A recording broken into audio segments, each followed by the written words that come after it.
ನಮಗಾಗಿ ಕಾರ್ಯಗಳನ್ನು ನಡೆಸ್ತಾ ಇದ್ದಾನೆ, ನಮಗಾಗಿ ವಿಶೇಷ ಮಾರ್ಗಗಳನ್ನು ಓಪನ್ ಮಾಡ್ತಾ ಇದ್ದಾನೆ. ಕಾರಣ ನಾವು ಆತನ ಮಹಿಮೆಯಾಗಿದ್ದೀವಿ. ಆಮೆನ್. Hallelujah, hallelujah.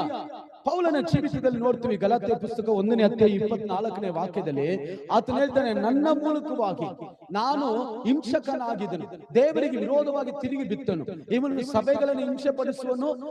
ಯಾವ ಜನರು, ಯಾವ ಸ್ತ್ರೀ, ಯಾವ ಪುರುಷರು ದೇವರನ್ನ ಅರ್ತಿದಾರೋ ಅವ್ರನ್ನ ಕೆಡಿಸಿ, ಅವ್ರನ್ನ ಹಾಳು ಮಾಡಿ, ಅವ್ರನ್ನ ದಾರಿ ತಪ್ಪಿಸುವಂತ ವ್ಯಕ್ತಿ ಆಗಿದ್ದ.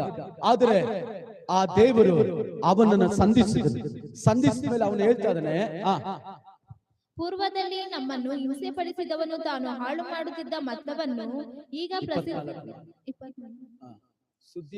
ಸುದ್ದಿಯನ್ನು ಮಾತ್ರ ಅವರು ಕೇಳಿ ನನ್ನ ದೆಸೆಯಿಂದ ದೇವರನ್ನು ಕೊಂಡಾಡಿದರು. ಬೈಬಲ್ ವಾಕ್ಯದ ನಮ್ಮ ಜೀವಿತ ಮಾರ್ಪಡುವುದರಿಂದ ನಮ್ಮ ಬದುಕು